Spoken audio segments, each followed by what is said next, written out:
I feel like it's a thing I've been waiting for my whole life.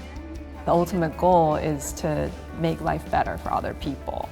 And the only way to do that is to put our research and our ideas out there. So this is really about changing the world's conversation in really big and important ways.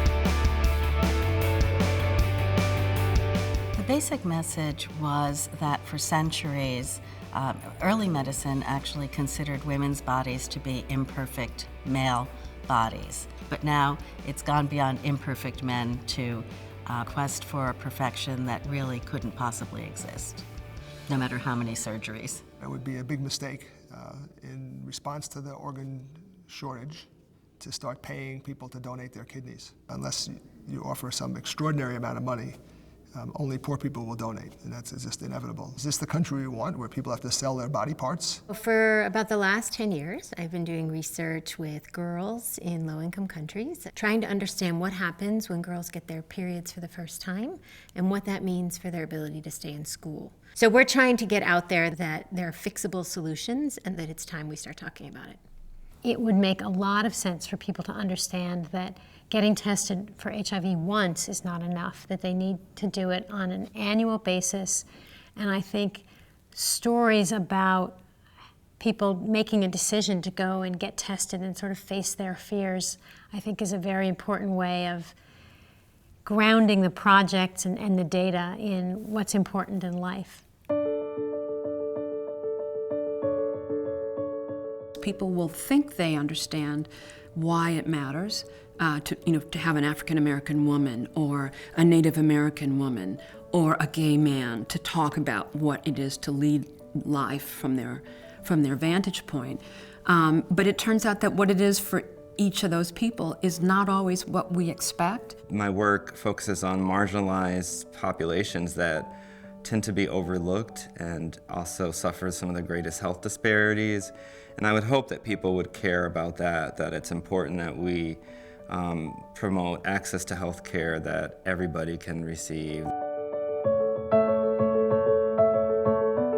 So if you've published an op-ed or given a talk since we began, raise your hand.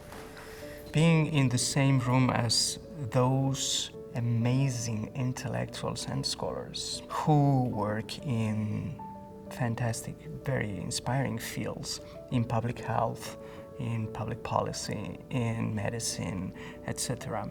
This is invaluable. And reading drafts and exchanging ideas with them is something that I will never be able to process adequately because it's too big. Oftentimes we discuss a topic that in medicine, for instance, but the historian, the philosopher will view in a different way or just ask the questions that we never thought about before. And I think that process is just so precious. Public Voices creates this cross-fertilization of ideas that is really where new ideas come from, right? And new opportunities for exchange. Barnard asked me to give a Raising the Bar talk. And so I went to a very, very beautiful and very loud bar, and actually had quite a bit of fun talking to a group of people standing around with drinks. You know, I would have started off with something nerdy like, aren't 18th century desks interesting? And the comment that the most people made at the end of the talk was, I never knew. And I felt that what they never knew was about something that they realized they cared about.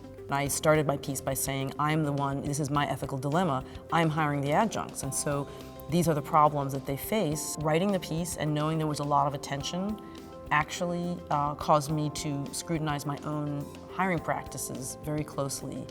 And I've made some significant changes in the structuring of the staffing, in the adjunct, the way we treat adjuncts, how many we're hiring, and so on. I I got these incredible emails from people saying things like, "You've absolutely changed my idea about the importance of education for people in prison." A couple from New York City wrote to me about their son who was going to be getting out of prison after being in for 20 years, and that this, what I had said had moved them very much.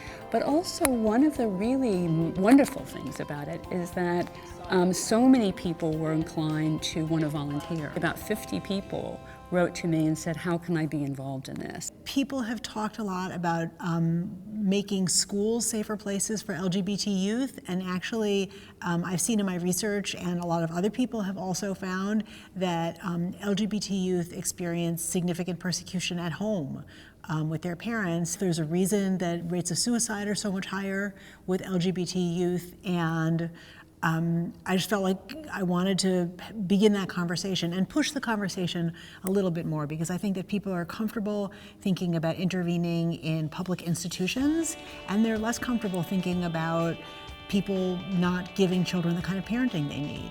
I saw 38 guys last Wednesday in clinic, and I hear their voices, I hear their stories, and sort of trying to figure out how I can translate their stories into a public discourse that says they're important and their stories and their viewpoints are important.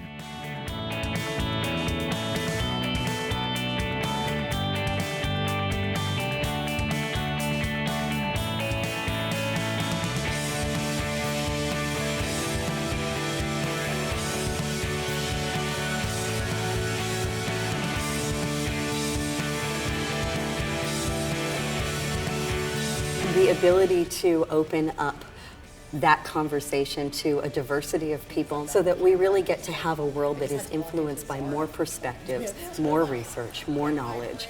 That's how we can build a better world. Our vision is of a world where the best ideas, regardless of where they come from, will have a chance to shape society and be heard and shape the world. All of us in this fellowship do have something that we want to get out there, that we want to make the world know about, and this is a great platform to be able to do that. I think that what makes a person a good teacher is to really care about the transmission of ideas. I feel a real responsibility to be effective at doing social justice work. My legacy is to leave a better world.